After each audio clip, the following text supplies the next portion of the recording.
आपने सुना होगा नीतीश कुमार खुद बोलते हैं कि सुनते तो जाओ, हमने महिलाओं के लिए क्या क्या काम किया है, उसके क्षेत्र में ये हाल। बिल्कुल बिल्कुल। नीतीश जी जरा सुनते तो जाइए। आपके इलाके में एक लड़की को मणिपुर की तरह घुमा दिया गया, नग्न ना करके उसकी पूरी इज्जत लूट ली गई। मणिपुर जैसे हालात बिहार में हो गए हैं। अभी देखा होगा कुछ दिन पहले एक महिला को निवस्त तो नहीं किया गया, लेकिन उसी हालत में सड़कों पर जबरदस्ती घसीट करके कहें आप या जबरदस्ती ले जाते हुए देखा गया। देखिए, जरूरी नहीं है एक महिला को निर्वस्त्र करने के बाद ही उसकी इज्जत लूटी जाती है। ऐसे ऐसे दरिंदे होते हैं जो महिला का पूरे कपड़े में भी बलात्कार कर देते हैं। जाहिर सी बात है कि नालंदा को नीतीश कुमार जाते जाते मणिपुर पार्ट 2 बना दिए। मतलब कहते हैं ना कि नीतीश जी का गढ़ कहा जाता है नालंदा को, और उसको मणिपुर बना दिए। वहाँ पे कैसे राक्षसों की तरह, जल्लादों की तरह, जानवर की तरह एक पूरा झुंड मिलकर एक महिला को इज्जत को तार तार करता है, उसको घसीटता है, उसके सीने पे हाथ लगाता है। कितने गंदे तरीके से उस महिला को ये इस्तेमाल करता है, टच करता है। ये सोचने वाली बात है कि कुछ लोग मूर्ति बन करके वीडियो बना रहे थे। ये बड़ा दुर्भाग्य की बात। महिला को आपने देखा होगा, रो रही है, बिलक रही है, कोई हेल्प के लिए नहीं आ रहा है, लोग वीडियो बना रहा है, तमाशा देख रहा है। मैंने अभी आपको वही कहा कि सबसे बड़ा दुर्भाग्य क्या बात है ना कि पूरे बिहार में अगर कुछ भी होता है ना, पूरे देश में, भारत में, तो लोग तमाशा देखते हैं। लोग ना खड़ा होकर मूर्ति बन जाते हैं, वीडियोग्राफी करते हैं। जैसे मोबाइल में ना इनके घर की बेटी बहनों की इज्जत नहीं लूट रही है, किसी औरत की इज्जत लूट रही है और ये लोग मजे ले रहे हैं। उस टाइप के लोग हो गए। अरे वीडियोग्राफी बना रहे हो, थोड़ी सी भी इंसानियत जिंदा होती तो उस लड़की को कुछ लोग मिलकर बचा सकते थे। लोग पूरा हिम्मत देखिए, नीतीश जी के इलाके में इतनी हिम्मत है वहाँ के अपराधियों को कि सरेआम एक औरत को घुमा रहे हैं, कपड़े के अंदर हाथ डाल रहे हैं, गलत तरीके से वीडियो बना रहे हैं। उसके साथ क्या क्या नहीं किए वो लोग, लेकिन सरकार की चुप्पी है। अभी तक वो ये व्यक्ति पकड़ा नहीं गया, अभी तक कोई उधर से अरेस्ट तो किया है पुलिस ने। अरेस्ट करके क्या सजा दी आपने? क्या सजा दी आपने? अरेस्ट किया है, कोर्ट में पेशी होगा और क्या सजा होना चाहिए? ऐसे व्यक्ति को आप अरेस्ट करके कोर्ट में पेशी करेंगे, 10 साल की सजा चलेगी, 5 साल की सजा चलेगी, वो भी नहीं चलेगी शायद। वो भी मतलब 25-30 या 5 लाख रुपया होगा तो देगा और बेल पे बाहर आ जाएगा, क्योंकि बड़े बड़े बलात्कारी तो बेल पे बाहर आते हैं। यहाँ पढ़े लिखे लोगों के लिए जेल बनाई गई है, अपराधियों के लिए नहीं, अनपढ़ गंवार जाहिलों के लिए नहीं। सबसे बड़ा दुर्भाग्य कि जो लोग वीडियो देख रहे थे, क्या उनके घर में माँ बहन बेटी नहीं है? अगर उनकी भी बेटी के वैसे घुमाया जा रहा होता, ऐसे टच किया जा रहा होता, तो क्या अपनी ही बहन की वो वीडियो वैसे बना रहे होते? अपनी बीवी अपनी माँ की वीडियो बना रहे होते? दुर्भाग्य की बात है। क्या अगर वहाँ पे किसी बड़े नेता की बेटी को वैसे घुमा दिया जाता तो क्या सिर्फ उसको पुलिस पकड़ के ले जाती या उसको सख्त से सख्त सजा होती? जिस देश में महिलाओं को देवी कहा जाता है, सरकार कहती है बेटी बचाओ बेटी पढ़ाओ, उस देश में बेटियों को सड़कों पर निवस्त करके घुमाया जाता है, उसके साथ बदतमीजी की जाती है, जो हरकत की जाती है बहुत शर्मसार है। अगर बेटियों को देवी मानने की बात कर रहे हैं ना, तो सिर्फ 9 दिन जबकि दुर्गा पूजा होता है, वो 9 दिन तक सारे जानवर लड़कियों को देवी मान के पूछते हैं। पता है क्यों?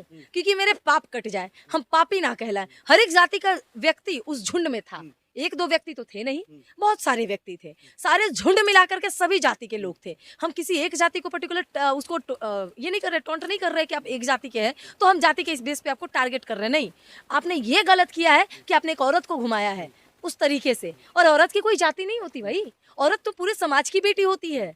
ये वो औरत क्या आपके घर की रिश्तेदार नहीं थी? एक बात बताइए, जो लोग वीडियो बना रहे थे, अगर उनकी बेटी को नग्न करके घुमाया जाता या उस तरीके से घुमाया जाता, तो क्या वो तमाशा देखते खड़े होकर वीडियोस बनाते या वो हिजड़ों की तरह तालियां बजाते? नीतीश कुमार का गढ़ माना जाता है। नीतीश कुमार महिलाओं के लिए बहुत, आपने सुना होगा नीतीश कुमार खुद बोलते हैं कि सुनते तो जाओ, हमने महिलाओं के लिए क्या क्या काम किया है, उसके क्षेत्र में ये हाल। बिल्कुल बिल्कुल। नीतीश जी जरा सुनते तो जाइए। आपके इलाके में एक लड़की को मणिपुर की तरह घुमा दिया गया, नग्न ना करके उसकी पूरी इज्जत लूट ली गई। बस उसके कपड़ों के अंदर से भी उसके जिस्म को तार तार कर दिया गया। तो नीतीश जी जरा उन लोगों को सजा तो दिलाते जाइए, और सजा वैसी वैसी नहीं, वैसे वैसे दरिंदों का समाज में रहना ही गलत है। वैसे वैसे लोगों का अंत करके तो जाइए नीतीश जी।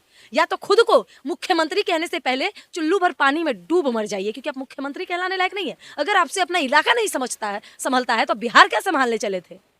ऐसे हालात को लेकर के जैसा वीडियो वायरल हुआ है, पूरा बिहार पूरे देश में, दुनिया में बदनाम हो गया। जानते हैं, ये जो लड़के थे ना उसमें, वो प्रैक्टिस करते हैं। ऐसे लड़कियों को जैसे वो शरीर उसको टच कर रहे थे, उसके सीने को हाथ लगा रहे थे, वीडियो बना रहे थे, उसको घुमा रहे थे, वो अपने घर से प्रैक्टिस करके आते हैं। पहले अपनी बहन को उस तरह से छूते हैं, अपनी बहन को उस तरह से घुमाते हैं, अपनी माँ को उस तरीके से छूते हैं, अपनी माँ को उस तरह से घुमाते हैं, और अपनी बीवी को तो भाई वो तो समाज में 10 लोगों से छुआता होगा। तब तो वो लड़की को वैसे समाज में घुमा रहा है, उसको समाज का डर नहीं है, उसको वीडियोग्राफी का डर नहीं है, उसको पुलिस का डर नहीं है, उसको किसी चीज़ का डर नहीं है। इसका मतलब उसकी बहन भी कोठे पर बैठती होगी, उसकी माँ भी कोठे पे बैठती होगी, या जितने लोग वो वीडियो बना रहे थे, तमाशा देख रहे थे, वो हर किसी की बेटी बहन कोठे पे जाके बैठती होगी। तब उन लोगों को किसी बेटी बहन की इज्जत की परवाह नहीं है, क्योंकि अगर किसी के घर में बेटी बहन की इज्जत होती होगी ना, वो जाकर के किसी बहन बेटी का इज्जत ऐसे नहीं लूटेगा। अगर यूट्यूब की और फेसबुक की कोई मर्यादा नहीं होती ना, तो अभी हम अपनी हर मर्यादा भूल करके उन लोगों की ना माँ बहन को सरेआम नीलाम कर देते। लेकिन अफसोस, हमारे पास बहुत मर्यादाएं हैं, जिसकी वजह से हम लोग को ना अपने शब्दों पे कंट्रोल करना पड़ता है। लेकिन ऐसे ऐसे हिजड़े निकल जाते हैं कि शब्द पे कंट्रोल तो छोड़िए, इंसान को अपने आप पे काबू नहीं होता है कि हमारे सामने होता तो हम उसके साथ क्या करते। पुणे वाले एक ज्योतिषी हैं, आप जानती होंगी, बहुत वीडियो वायरल हुआ है।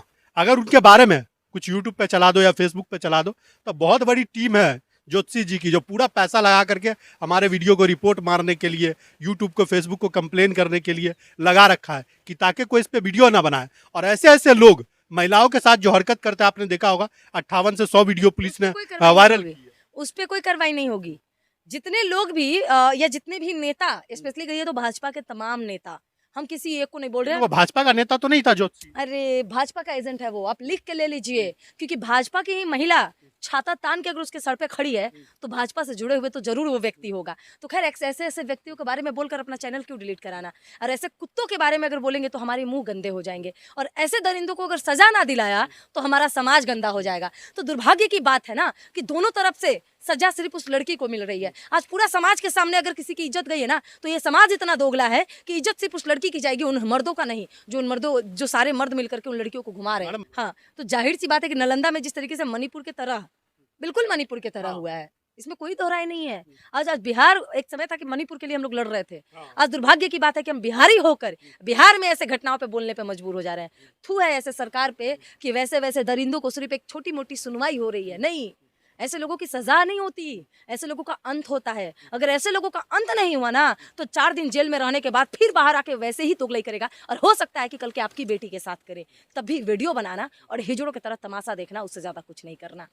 कई महिलाएं हैं, कई महिलाओं के साथ शोषण हुआ, आपने देखा होगा, जो पुणे वाला कथाकथित ज्योतिषी है उसके द्वारा। देखिए, फिलहाल तो हम ना किसी ज्योतिषी को मानते हैं, ना किसी बाबा को मानते तो हैं। ज्योतिषी है ही नहीं, कथाकथित है। मैं किसी को नहीं मानती। मैं जो धर्म के नाम पे धंधा करते हैं, जो भविष्य बताने के नाम पे अपना भविष्य ले डूब जाते हैं, मैं वैसे अंधभक्तों के बारे में और अनुभक्त पैदा करने वालों के बारे में मैं बात नहीं करना।